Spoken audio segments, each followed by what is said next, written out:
Hmm. I want to bring up a tweet from you really quick. A tweet. It said, and our quote says, "Fuck the scene. All these people do is bot their songs and act like they popping."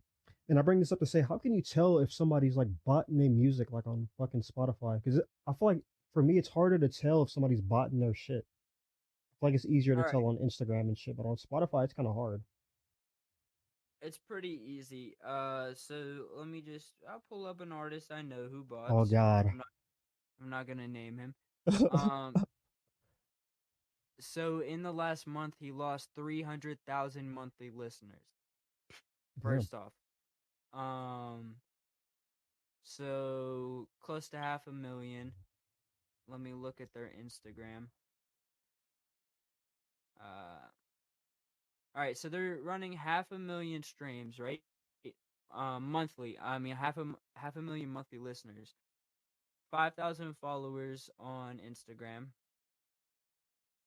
right? Which is, a little sus, right? But then you go and look at another artist with half a million monthly listeners, and they got 60,000 followers on Instagram, and they're also, fairly more well known, especially if you have that many. You know what I mean? Hmm. Another thing you can also do is go into Google, right? And you look up the same artist.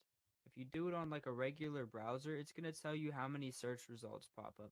Okay? That search results typically entail that there's going to be more links if they're talked about more, meaning that literally if somebody uses the artist's name in an Instagram post, it's gonna pop up when you Google their name. It's not gonna be the first thing that pops up, obviously, but it's gonna pop up as like another link.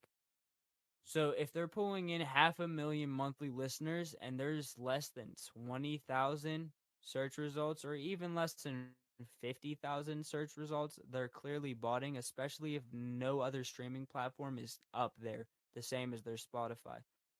Another thing is, too, you got to also look at like the artists who, like, what are they, like, what are people also listening to? If they're also like, if the artists fans also likes are like people that are either well known for botting or just kind of random. Or another thing is, too, if they're not even close to the same size, like a lot of the artists that are popping up on this artist that I'm looking at right now with half a million, his fans also like have 30,000, 20,000, 10,000, which means that there's absolutely no way that they would be pulling in half a million if their fans also like have significantly less than that, less than 10%. Like if you look at Drake's, all his all his fans also like, they're not even people who I'd put in the same category as Drake, but they all are pulling in millions of monthly listeners, at least relatively close. That's how SoundCloud's algorithm is the same way. Spotify's tries to make sure that it's real obvious when someone's doing some weird shit, because one, especially if their numbers just deplete out of nowhere, that's a huge indicator. Huge. Okay. Here we go. I swear to God, we're wasting time. See, you give me faith that everything be fine, but I'm losing my mind. And you say smell the roses, what happens, we'll be fine. Okay, I just hate the fact that we all wait to see.